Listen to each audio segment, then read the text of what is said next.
الحمد لله نحمده ونستعينه ونستغفره ونؤمن به ونتوكل عليه ونعوذ بالله من شرور أنفسنا ومن سيئات أعمالنا من يهده الله فلا مضل له ومن يضلل فلا هادي له وأشهد أن لا إله إلا الله وحده لا شريك له وأشهد أن محمدا عبده ورسوله الذي أرسله بالحق بشيرا ونذيرا وداعيا إلى الله بإذنه وسراجا منيرا أما بعد فإن خير الحديث كتاب الله وخير الهدي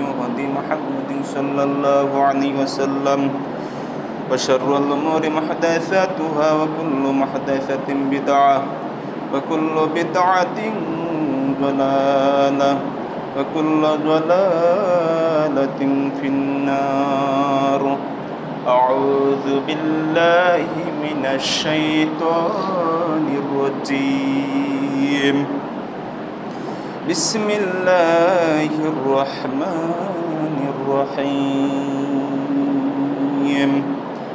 قاف والقرآن المجيد بل عجبوا أن جاءهم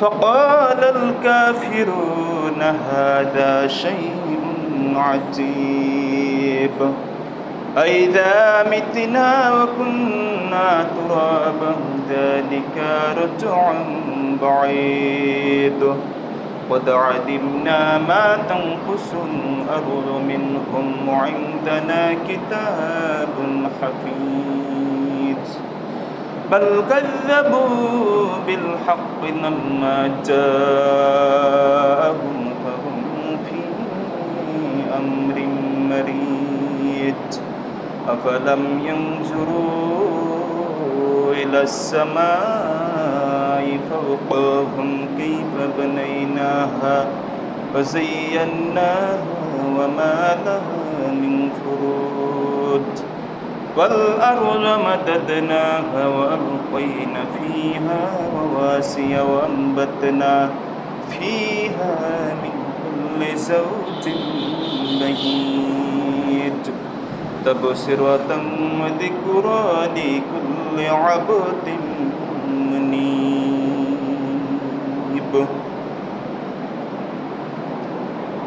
وقال الله تعالى في سورة المائدة أعوذ بالله من الشيطان الرجيم إنه من يشرك بالله فقد حرم الله عليه الجنة ومأواه النار وما للظالمين من أنصار وعن أبي هريرة رضي الله تعالى عنه قال قال رسول الله صلى الله عليه وسلم اجتنبوا السبع الموبقات قالوا يا رسول الله وما هن قال الشرك بالله والسحر وقتل النفس التي حرم الله إلا بالحق وأكل الربا وأكل مال اليتيم والتولي يوم الزحف وقذف المحصنات المؤمنات الغافلات متفق عليه وقال الله تعالى في شان محمد صلى الله عليه وسلم إن الله وملائكته يصلون على النبي يا أيها الذين آمنوا صلوا عليه وسلموا تسليما اللهم صل على محمد وعلى آل محمد كما صليت على إبراهيم وعلى آل إبراهيم إنك حميد مجيد اللهم بارك على محمد وعلى آل محمد كما باركت على إبراهيم وعلى آل إبراهيم إنك حميد مجيد الحمد لله সমস্ত প্রশংসা গুণগান সেই মহান আল্লাহ তাআলার জন্য। সেই মহান আল্লাহ তাআলা আমাদেরকে শাহরুল কদা প্রথম জুমায় উপস্থিত হওয়ার সুযোগ দান করেছেন। দুনিয়ার সমস্ত কাজকর্ম, ব্যবসা বাণিজ্য, হালাল যত কাজ রয়েছে, আল্লাহ তাআলার এই হালাল কাজ একটা ইবাদতের অন্যতম। এই হালাল কাজকে বর্জন করে বা বিরতি দিয়ে আমরা আল্লাহ তাআলার অকাট্য ফরজ বিধান জুমার সালাতের জন্য, জুমার খুতবা শোনার জন্য এবং সালাত আদায়ের জন্য আমরা যে সহিহ আকীদার মসজিদে আল্লাহ তাআলা উপস্থিত হওয়ার সুযোগ দান করেছেন, এই জন্য আল্লাহ দরবারে শুকরিয়া, আলহামদুলিল্লাহ। সম্মানিত মুসল্লিগণ, এরপর রাসূলের উপর দুরূদ পাঠ করছি আমরা সকলে বলি সাল্লাল্লাহু আলাইহি ওয়াসাল্লাম। খুতবার যে মূল বিষয়, ধারাবাহিক অনুপাতে ঈমান ভঙ্গের 10টি কারণ। তো এক নম্বর কারণে আমরা অবস্থান করছিলাম। সে 1 নম্বরের কিছু অংশ, বাকি অংশ আপনাদের সামনে ইনশাআল্লাহ আল্লাহ তাআলা তৌফিক দান করলে বলার চেষ্টা করব। মা তৌফিক ইল্লা বিল্লাহ, তাওয়াক্কালতু আলাইহি ওয়া ইলাইহি উনীব। মহান আল্লাহ তাআলা আমাদেরকে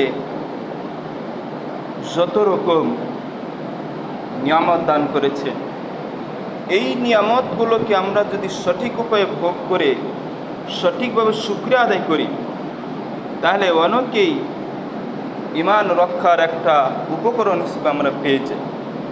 কিন্তু যখন এর মধ্যে ভেজাল ঢুকে যায়, ধরেন ব্যবসার ভিতরে ভেজাল, কথাবার্তার ভিতরে ভেজাল, আমলের দিক দিয়ে ভেজাল, অনেক কিছু, যার ফলে আমরা পেরে উঠতে পারছি না যে আসলে তথাকথিত সমাজে আমাদের চলাফেরা অত্যন্ত সংকট এবং সংকটাপন্ন মুহূর্তে আমরা আছি।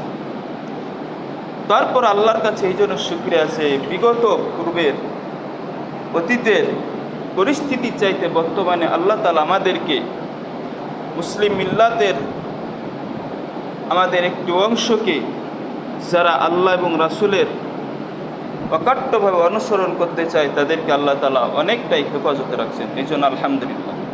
সম্মানিত মুসল্লিগণ, এই জন্য আমরা অগ্রসর হই। 1 নম্বর যে পয়েন্টটা ছিল, আল্লাহর ইবাদতের ভিতরে শিরক স্থাপন করা।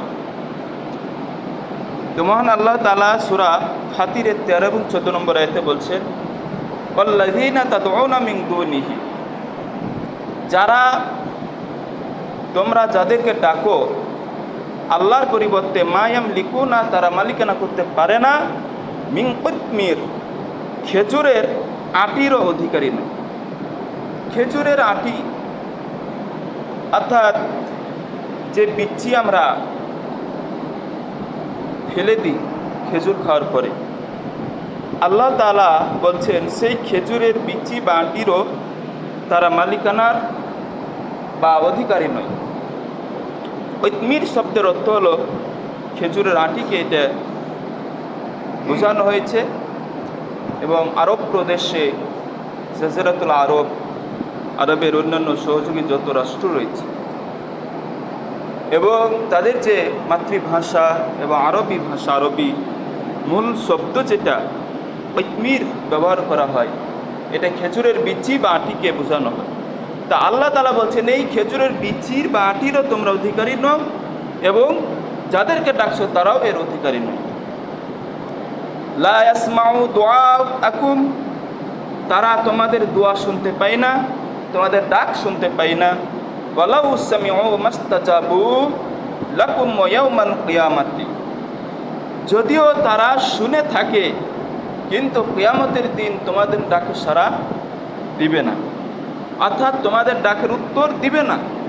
ইয়াউমাল কিয়ামাতি, এবং কিয়ামতের দিন ইয়াকফুরুনা, তারা অস্বীকার করবে বিশিরকিকুম, তোমাদের শরিকানাকে। তার মানে হলো যে তারা অস্বীকার করবে যে আমি তো তোমাদেরকে আমার সাথে আল্লাহর শরিক করতে বলিনি, তোমরা কেন এটা করেছো। সূর্য অস্বীকার করবে, চন্দ্র অস্বীকার করবে, গাছ, অগ্নি, প্রতিমা, তারপরে যে পাথরগুলো রয়েছে এগুলো সব অস্বীকার করবে। এমনকি শয়তান পর্যন্ত অস্বীকার করবে যে আমাকে তোমরা যেভাবে অনুসরণ করেছো এটা তোমাদের করা উচিত হয়নি, আমি তো তোমাদেরকে এটা বলিনি। ওয়ালা ইউনাব্বিউকা মিসলু খাবীর, আল্লাহ তাআলা বলেন যে বস্তুত আল্লাহর ন্যায় তোমাকেও কেউ অবহিত করতে পারে না, পারবে না। একমাত্র আল্লাহ তাআলাই তোমাকে সেই সংবাদ দিবেন, উত্তম ভালো অনুরূপ সংবাদটা দিবেন। সূরা ফাতির 13 এবং 14 নম্বরে মৃত ব্যক্তির কাছে সাহায্য চাওয়া। মৃত ব্যক্তির কাছে কিভাবে সাহায্য চাই, বা কাউকে বান্দা নেওয়াজ, গরিবে নেওয়াজ, গাউসুল আজম সর্বোচ্চ সহযোগিতাকারী মনে করা হচ্ছে বড় গুনার অন্তর্ভুক্ত। তাহলে যেটা মানুষকে ইসলাম থেকে খারিজ করে দেয়, যেটা মানুষকে ইসলাম থেকে বের করে দেয়, মহান আল্লাহ তাআলা বলছেন ইন্নামা তা'বুদুনা মিন দুনিল্লাহি, তোমরা তো ইবাদত করছো এমন ইবাদত আল্লাহর পরিবর্তে, আওসানাং, আওসানাং মানে হচ্ছে যে প্রতিমা, এই প্রতিমার পূজা করছো। ওয়া তাখলুকুন, অথচ তোমরা, আল্লাহ তাআলা বলছেন যে ওয়া তাখলুকুন, অথচ তোমরা সৃষ্ট, তোমাদেরকে সৃষ্টি করা হয়েছে। আর ইফকান, মিথ্যা উদ্ভাবন করছো। আবার এখানে অর্থটা আরেকটি আছে, ওয়া তাখলুকুনা ইফকান মানে তোমরা মিথ্যা উদ্ভাবন করছো, মিথ্যা তৈরি করছো। ইন্নাল্লাযীনা তা'বুদুনা, নিশ্চয় যারা ইবাদত করে মিন দুনিল্লাহি, আল্লাহ তাআলার পরিবর্তে, লা ইয়ামলিকুনা লাকুম রিজকান, তারা অধিকারী নয় তোমাদের জন্য রিজিক হিসেবে, অর্থাৎ তারা তোমাদেরকে রিজিক দিতে পারে না, রিজিকের মালিক নয়। ফাবতাগু ইনদাল্লাহি রিজকা, সুতরাং তোমরা আল্লাহর কাছে রিজিক অন্বেষণ করো। তাহলে রিজিক কি জিনিস? রিজিক শুধু আমরা যেগুলো খাই এগুলো না, রিজিক হচ্ছে অসংখ্য। আমরা যা খাই, যা পড়ি, যা নিয়ে চলাফেরা করি, যার মাধ্যমে আমরা কাজকর্ম করি, ব্যবসা বাণিজ্য করি, তারপরে বসবাস করি, উঠা বসা করি, অনেক কাজকর্মে আমরা ব্যস্ত থাকি। সমস্ত সম্পদ, অর্থ সম্পদ, উপকরণ সব কিছু রিজিকের অন্তর্ভুক্ত। এমনকি যে পদ, পদবী, ক্ষমতা, মোহ সব কিছু রিজিকের অন্তর্ভুক্ত। আল্লাহ তাআলা বলছেন যে এই রিজিক তারা তোমাদেরকে দিতে পারে না, তাই তোমরা আল্লাহর কাছে রিজিক ফাবতাগু, অন্বেষণ করো, খুঁজো। ওয়াবুদুহু, আর তারই কাছে ইবাদত করো, তারই ওয়াশকুরু, এবং শুকরিয়া আদায় করো, লাহু, তার জন্য, ইলাইহি তুরজাউন, যার কাছে তোমরা ফিরে যাবে। একমাত্র কার কাছে ফিরতে হবে? আল্লাহ তাআলার কাছে তোমাদের ফিরে যেতে হবে, এতে কোনো সন্দেহ নেই। তো এখন আল্লাহর কাছে আমরা যদি ফিরে যাই তাহলে তার ইবাদত করতে হবে, তারই শুকরিয়া আদায় করতে হবে, তারই নিয়ামত ভোগ করে তারই সব শুকরিয়া, সব নিয়ামতের যত গুণগান গাইতে হবে, অন্য কারো এটা করা যাবে না। আল্লাহ তাআলা আরো বলেন ওয়ামান আযাল্লু মিম্মান ইয়াদউ মিন দুনিল্লাহি, তার চাইতে বড় পথহারা, পথভ্রষ্ট ব্যক্তি কে আছে যারা আল্লাহর পরিবর্তে ডাকে, মান লা ইস্তাজিবু, যারা সাড়া দেয় না, ইলা ইয়াউমিল কিয়ামতে, কিয়ামতের দিন, ওয়াহুম আন দুআইহিম গাফিলুন, এবং তাদের দোয়ায় তারা উদাসীন। তার মানে তাদের দোয়ায় তারা কাজ করে না বা তারা সাড়া দেয় না, উত্তর দেয় না। তারা তো তাদের পূজার সম্পর্ক বেখবর যারা এই কাজগুলো করে। সূরা আহকাফ 5 নম্বরে। এখন কোনো কিছু চাইতে হলে কেবল আল্লাহর কাছে চাইতে হবে, অন্য কোনো মাধ্যমের কাছে বা অন্য কোনো মানুষের কাছে, নেতার কাছে, পীরের কাছে চাওয়া যাবে না। রাসূল সাল্লাল্লাহু আলাইহি সাল্লাম বলেন, ইযা সাআলতা, যখন তুমি চাইবে, ফাসআলিল্লাহ, আল্লাহর কাছে চাও, ডাইরেক্ট আল্লাহর কাছে চাও, মাধ্যম লাগবে না। একজন ব্যক্তি বলছে যে তাদের মাধ্যমে যদি আমরা চাই, তো আমরা তো তাদের কাছে চাই না, মাধ্যম শুধু, এ মাধ্যমে আমরা তাদের কাছে চাই, মাধ্যমে আমরা আল্লাহর কাছে চাই।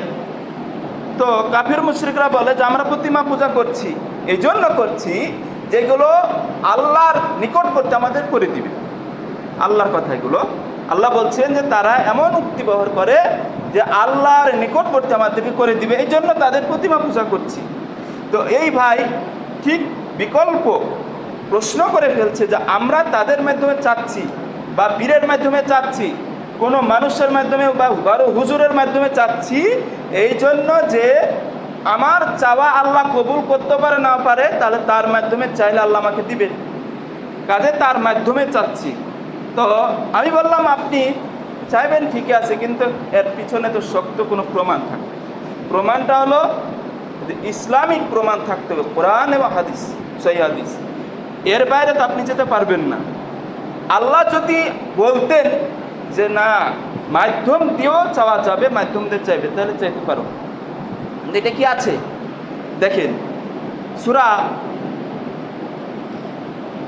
বিভিন্ন সূরাতে আল্লাহ তাআলা অনেক কথাগুলো বলেছেন, যার মাধ্যমে আল্লাহ বলছেন যে তোমরা যখন ডাকবে, উজিবু দাওয়াতাদ দাঈ, যখন কোনো আহ্বানকারী ডাকে, ফালিয়াস্তাজিবু লি, তখন আমি তার ডাকে সাড়া দিই। এটা আল্লাহর কথা। আর রাসূলের কথা হলো কি, ইযা সাআলতা ফাসআলিল্লাহ, যখন তুমি চাইবে আল্লাহর কাছে চাইবে, ওয়া ইযা ইসতাআনতা ফাসতাঈন বিল্লাহ, আর যখন সাহায্য চাইবে তখন আল্লাহর কাছে চাইবে। তাহলে আগে চাওয়ার কথা বললেন, আবার সাহায্য, দুটা পয়েন্ট। যখন চাইবে আল্লাহর কাছে চাইবে, 1 নম্বর। 2 নম্বর, যখন সাহায্য চাইবে তখন আল্লাহর কাছে সাহায্য চাইবে। তাহলে আল্লাহর কাছে চাইতে হবে। এখন আপনি আল্লাহর কাছে চাইলেন, সাহায্য চাইলেন, অপেক্ষা করে আছেন, কিন্তু পাচ্ছেন না। এখন হতাশাগ্রস্ত হয়ে বলছেন যে না আমি কি অর্থ সংকটের ভিতরে আছি, আমি আল্লাহর কাছে চেয়ে পাচ্ছি না, তমুক লোকের কাছে গিয়ে চাই। তাহলে কি হলো? না, পরস্পর সহযোগিতার কথা যেমন আল্লাহ তাআলা বলছেন তাআওয়ানু আলাল বিররি ওয়াত তাকওয়া, এখানে বীর এবং তাকওয়ার ক্ষেত্রে, পুণ্য এবং ভয়, আল্লাহর ভয়ের ক্ষেত্রে বলা হয়েছে তোমরা পরস্পরের কাছে সাহায্য চাও বা সহযোগিতা করো একে অপরকে। তো এখানে পরস্পরকে সহযোগিতা করতে হবে, নিজ ইচ্ছায় সহযোগিতা করতে আল্লাহ বলছেন। এটা কোনো মাধ্যম ব্যবহার হচ্ছে না, আল্লাহর বাণী, এটা হুকুম, তাই আপনি করছেন। কিন্তু যখন মন থেকে চাইবেন, সাহায্য চাইতে হবে, মন থেকে আপনি চাইবেন, তখন কার কাছে চাইতে? আল্লাহর কাছে চাইতে। আল্লাহর কাছে চাওয়ার পরে তখন আপনি কোনো লোকের কাছে ধার বা কর্জা হাসানা বা কোনো অর্থ সংকটের জন্য আপনি নিবেদন করলেন যে চাইছি তো আল্লাহর কাছে, কিন্তু আল্লাহ তুমি অমুক লোকের মাধ্যমে যদি দাও, তা আমি ওর কাছে গিয়ে দেখি তাহলে সে কি যদি চাই যেটা তার কাছে উপস্থিত আছে, টাকা পয়সা মানে কিছু, কিন্তু যেটা সে দিতে পারবে না, সে সন্তান দিতে পারবে না, সে জান্নাত দিতে পারবে না, সে পরকালে কোনো কিছু দিতে পারবে না, এটা তার কাছে চাওয়া জায়েজ নাই, হারাম। তা আল্লাহর রাসূলও সেটা বলছেন যে ইদা সালতা ফাসালিল্লাহ, যখন চাইবে সরাসরি আল্লাহর কাছে চাইবে। এমনকি টাকা পয়সা এটাও আল্লাহর কাছে চাইতে হবে। আল্লাহর কাছে আগে চাওয়ার পরে আপনি ওখানে তো যাবেন, যেহেতু আল্লাহ কর্ম করতে বলেছেন তাআওয়ানু আলাল বিররি ওয়াত তাকওয়া ওয়া ইদা ইসতাআনতা ফাসতাঈন বিল্লাহ, আর যখন সাহায্য চাবে সেটা আল্লাহর কাছে। তাহলে আল্লাহ ছাড়া কোনো মানুষের কাছে সাহায্য চাওয়া যাবে না, আল্লাহ ছাড়া কোনো মানুষের কাছে ডাইরেক্ট টু ডাইরেক্ট চাওয়া যাবে না। আল্লাহকে বাদ দিয়ে কোনো কিছু করা যাবে না। সাহায্য চাওয়া দুইটি অবস্থা হতে পারে, আমি আরেকটু বুঝিয়ে বলছি। একটা হলো দোয়া, অপরটি হলো ইস্তিগআসা। ইস্তিগআসা এটা হলো মাসদার, বুঝতে পারবেন না হয়তো। এই ইস্তিগআসা থেকে গাউসুল আজম শব্দ ব্যবহার হয়েছে, যেটা পীরের ক্ষেত্রে, বড় বড় ওলি নামদারি ব্যক্তিদের ক্ষেত্রে ব্যবহার করে। গাউসুল আজম অমুক পীর, অমুক জিলানি কিলানি, মেলায় কিছু। এই যে গাউসুল আজম, এটা একমাত্র আল্লাহর কাছে ব্যবহার, আল্লাহর প্রতি ব্যবহার যুক্ত, অন্য কোনো প্রাণী মানুষের ক্ষেত্রে এটা ব্যবহার চলবে না। তো এই ইস্তিগআসা কি? সাধারণভাবে সব সময় আল্লাহর কাছে যেটা চাওয়া হয়, এই চাওয়ার নাম হলো দোয়া। এটাকে বলা হয় দোয়া। আল্লাহর কাছে যেটা আমরা চাই সেটার নাম হলো দোয়া, প্রার্থনা করা। আর দুঃখ দুর্দশাগ্রস্ত অবস্থায়, বিপদগ্রস্ত অবস্থায়, বিপদে পড়েছেন, মহামারীতে পড়েছেন, অনেক বিপদের ভিতরে আছেন, বাড়িঘর অগ্নিকাণ্ডে আপনার জ্বলন্ত অবস্থায় আছে, আপনি বিশাল বড় অসুখে ভুগছেন, যে অসুখ কোনো চিকিৎসার মাধ্যমে ভালো হচ্ছে না, এইভাবে বিভিন্ন রকম বিপদ আপদ আপনি পতিত আছেন। এই পতিত থাকার কারণে আল্লাহর কাছে যেটা চাচ্ছেন, দোয়া করছেন, এটার নাম হলো ইস্তিগআসা। এটার নাম হলো ইস্তিগআসা। আল্লাহর কাছে একমাত্র চাইতে হবে, কোনো পীরের কাছে চাওয়া যাবে না, কোনো কিছু চাইতে হবে না। গাউসুল আজম হচ্ছেন একজন, তিনি হচ্ছেন মহান আল্লাহ। সুতরাং ইস্তিগআসা শব্দ সাধারণ মানুষের ক্ষেত্রে ব্যবহার চলবে না, এটা হারাম। মানুষ বুঝে না তাই করছে। তাহলে নামের সাথে গাউসুল আজম ব্যবহার চলবে না। এসব কেবল আল্লাহর জন্য হওয়া বাঞ্ছনীয়। তিনি দোয়াকারীটাকে সাড়া দিবেন এবং সাড়া দেন এবং তিনি বিপদ থেকে উদ্ধার করেন, এটা মানুষের কাছে চাওয়ার বিষয় নয়।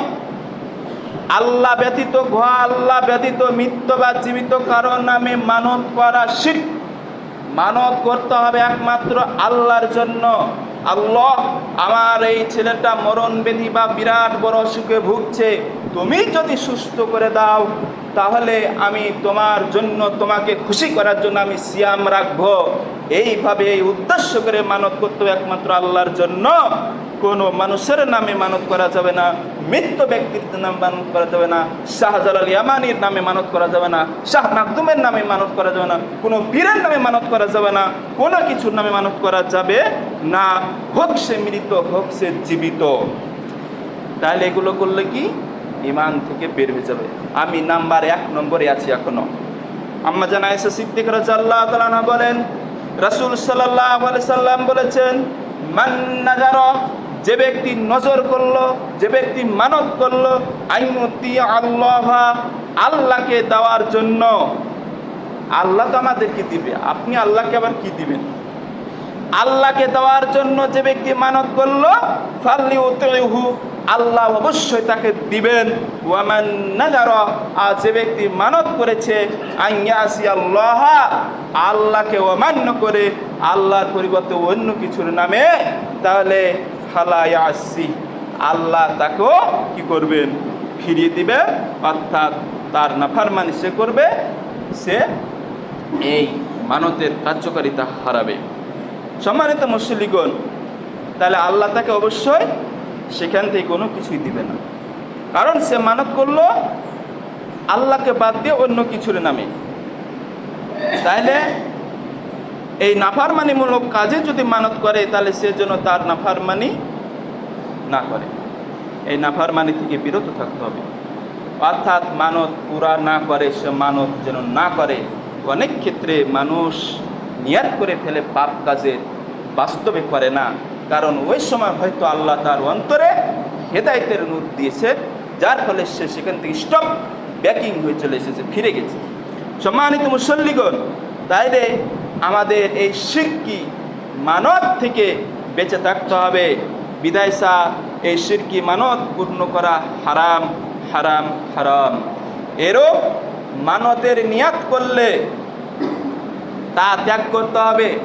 কোনো মানুষের নামে, কোনো সূর্যের নামে, কোনো পদার্থের নামে, কোনো জড়বস্তুর নামে, কোনো প্রাণী ব্যক্তি, জীবিত মৃত ব্যক্তির নামে, কোনো বড় বড় আলেম ওলামা, হুজুর বলেন, পীর বলেন, এদের নামে কারোর নামে মানত করা চলবে না। মানত যদি করতেই হয়, করতেই চাওয়া যায়, একমাত্র আল্লাহর উদ্দেশ্যে করতে হবে। তাহলে এরকম মানত নিয়াত করলে অবশ্যই ত্যাগ করতে হবে, প্লাস তাওবা করতে হবে। অনেকে কবরে মোমবাতি দেয়, আমাদের এলাকায় হয়তো এই প্রচলন নাই। মোমবাতি দেয়, তেল দেয়, আগরবাতি দেয়, টাকা পয়সা দেয়, গরু দেয়, খাসি দেয়, মোরগ মুরগি দেয়, কবিতর দেয়, এগুলো মানত করে, ইত্যাদি মানত করে। বাগেরহাটের পাশে যে একটা কুমির আছে, খানজাহান আলীর সেই মসজিদের অপোজিট পাশে, এই কুমিরে নামে মানুষ অনেক কিছু করে। কিছুদিন আগে আপনারা হয়তো দেখেছেন একটা কুকুর, সেখানে কুমিরকে খাওয়া হয়েছে। যা এর পিছনে কিছু হিস্টোরি আছে, যে কুকুরটা নাকি জলাতঙ্ক ছিল, যার ফলে তাকে লাথি মেরে ফেলে দেওয়া হয়েছিল, অনেক কিছু ঘটনা। তো যাক, আমি ওই দিকে যাবো না। কিন্তু এই কুমিরকে অনেক কিছু মানত দেয়, ছাগল দেয়, মুরগি দেয়, গরু দেয়। মানে কুমিরটা এগুলো খেয়ে পেট ভর্তি করে, আর মানুষ মনে করে এই কুমিরের ওসিলা, এই মানতের ওসিলা আমার সব মানত, আমার আশা আকাঙ্ক্ষা পূরণ হবে। নাউযুবিল্লাহ। তারা মনে করে এর মাধ্যমে তাদের উদ্দেশ্য হাসিল হবে, রোগ মুক্তি হবে, হারানো ব্যক্তিকে ফিরে পাওয়া যাবে, অমুকের সন্তান, অমুক ব্যক্তি অমুক লোক হারিয়ে গেছে, আমি ফিরে পাবো, মালের নিরাপত্তা লাভ হবে, নিঃসন্তানের সন্তান হবে, ইত্যাদি তারা মনোবাঞ্ছনা করে থেকে, যা সম্পূর্ণ শিরক। শুধু শিরক না, শিরক আসগার না, শিরক আকবার, সবচেয়ে বড় শিরক। এই শিরকে পরিণত হয়। নবীগণ সবচেয়ে সম্মানী ছিলেন, মর্যাদাপূর্ণ হওয়া সত্ত্বেও তাদের কবরে কোনো নজর করা হয় না, তাদের কবরে কোনো মানত দেওয়া হয় না। এ ধরনের মানত নজরানা তারা কবরবাসীর সম্মান ও বরকতের জন্য করে থাকে, এবং তাদের ধারণা এর দ্বারা আল্লাহর নৈকট্য হাসিল হবে, যেমন মক্কার মুশরিকদের ধারণা ছিল। সম্মানিত মুসল্লিগণ, আল্লাহ তাআলা আমাদের সবাইকে এই সমস্ত কুসংস্কার, এ সমস্ত মান্নত, এ সমস্ত বেয়াদবিপূর্ণ, আল্লাহর সাথে যেটা সাংঘর্ষিক হবে, আল্লাহর দ্বীনের সাথে সাংঘর্ষিক হবে, আল্লাহর ইবাদতের সাথে সাংঘর্ষিক হবে, এই কাজ থেকে আমাদেরকে ফিরে আসতে হবে। আল্লাহ তাআলা তৌফিক দান করুন, আমিন।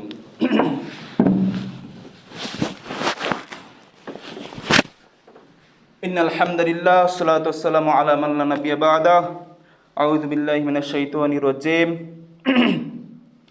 মা না'বুদুহুম ইল্লা লিয়ুকাররিবুনা ইলাল্লাহি যুলফা। সম্মানিত মুসল্লিগণ, আল্লাহ তাআলা বলছেন সূরা জুমারের 3 নম্বর আয়াতে যে ওদের যুক্তি কি দেখেন, ওদের যুক্তিটা আল্লাহ কোরআনে তুলে ধরেছেন। সূরা জুমার 3 নম্বর আয়াত, মা না'বুদুহুম, আমরা তো তাদের ইবাদত করি না, মূর্তি পূজার ইবাদত করি না, কুমিরের ইবাদত করি না, গাছের ইবাদত করি না, পীরের ইবাদত করি না, ইল্লা লিয়ুকাররিবুনা, শুধু এই জন্য আমরা তাদেরকে মানি বা তাদের উপাসনা করি যে তারা আমাদেরকে নিকটবর্তী করে দিবে। কোথায়? ইলাল্লাহি যুলফা, আল্লাহর নিকটবর্তী করে দিবে, আল্লাহ তাআলার কাছে পৌঁছে দিবে, এই জন্য আমরা করে থাকি। তাহলে এটা হচ্ছে তাদের যুক্তি। কিন্তু আসলে কি তারা আল্লাহর কাছে পৌঁছতে পারবে? এই সমস্ত মাধ্যম ব্যবহার করে, শিরকি কাজ করে কশ্চিন কালো নয়। কারণ আল্লাহ তাআলা ওয়াকাট্টভাবে এইগুলো নিষেধ করে দিয়েছেন। আমি একটি হাদিস বলে শেষ করব। সম্মানিত মুসল্লিগণ, আল্লাহ রাসূল সাল্লাল্লাহু আলাইহি সাল্লাম বলেছেন, ইজতানিবুস সাবআল মুবিকাত, তোমরা ধ্বংসকারী 7টি বিষয় থেকে বেঁচে থাকো, বিরত থাকো। ক্বালু ইয়া রাসূলুল্লাহ মা হিয়ান ওয়া মা হুন্না, সাহাবীরা বলেন, হে আল্লাহর রাসূল, সে 7টি জিনিস কি, সে 7টি বিষয় কি, আপনি বলে দেন। ক্বাল, আল্লাহ রাসূল বললেন, আশরিকু বিল্লাহ, 1 নম্বর আল্লাহর সাথে শরীক করা, 1 নম্বর আল্লাহর সাথে শিরক স্থাপন করা। 2 নম্বর সিহরু, জাদু করা। 3 নম্বর ওয়াকাতুলুন নাফসিল্লাতি হারামাল্লাহু ইল্লা বিল হক, বিচার ছাড়াই, যথাযথ আইন ছাড়াই, আইনি প্রক্রিয়া ছাড়াই মানুষকে, নির্দোষ মানুষকে হত্যা করা অন্যায়ভাবে। 4 নম্বর হচ্ছে ওয়াকলুর রিবা, সুদ ভক্ষণ করা। 5 নম্বর ওয়াকলু মালিল ইয়াতিম, ইয়াতিমের সম্পদ খেয়ে ফেলা। 6 নম্বরে ওয়াতাওয়াল্লি ইয়াউমা জাহফি, অর্থাৎ যুদ্ধের ময়দান থেকে পালিয়ে যাওয়া সবচেয়ে বড় ধ্বংসকারী বিষয়, সবচেয়ে বড় কবিরা গুনাহ, যুদ্ধের ময়দান থেকে পালানো যাবে না। 7 নম্বরে ওয়াকফুল মুহসানাতিল মুমিনাতিল গাফিলাত, সতী সাধী নারীকে, মহিলাকে মিথ্যা অপবাদ দেওয়া। সমাজ এমনও আছে প্রমাণ ছাড়াই যদিও সে অপরাধী হয়, তার পিছনে প্রমাণ থাকতে হবে। খারাপ কাজে প্রমাণ করার জন্য আমরা জানি 4 জন সাক্ষী সাব্যস্ত করতে হবে। একটা মহিলাকে অপরাধী বা জেনার জন্য তাকে 4 জন প্রমাণ সহ সাক্ষী উপস্থিত করতে হবে। এরপরে ইসলামিক রাষ্ট্র অনুযায়ী ইসলামিক কাজী বিচারক জনসমক্ষে সে মহিলার শাস্তি কার্যকর করবে। কিন্তু প্রমাণ ছাড়াই কোনো নারীকে মিথ্যা অপবাদ দেওয়া যাবে না, কারণ সতী সাথী নারীকেই অনেক ক্ষেত্রে মিথ্যা অপবাদ দেওয়া হয়। এই অপবাদ থেকে আমাদের বেঁচে থাকতে হবে। সম্মানিত মুসলিম কোরাম, মহান আল্লাহ তাআলা আমাদের সুযোগ দিন। সম্মানিত মা বোনেরা, আপনারা এসেছেন অনেক কষ্ট করে, নেকির আশায়, আল্লাহকে ভয় করায়, আল্লাহর উদ্দেশ্যে। আমরা আপনাদের জন্য বলতে চাই, আল্লাহ রাসূল বলেছেন যে 4টি কাজ করলে সে নারী জান্নাতে যাবে, এতে কোনো সন্দেহ নেই। সেটা হচ্ছে কি, যে 5 ওয়াক্ত সালাত আদায় করতে হবে, রমাদান মাসে সিয়াম পালন করতে হবে, স্বামীর আনুগত্য করতে হবে, আর পর্দা প্রশিদা মেনে চলতে হবে। এই 4টি কাজ আপনাদেরকে করতে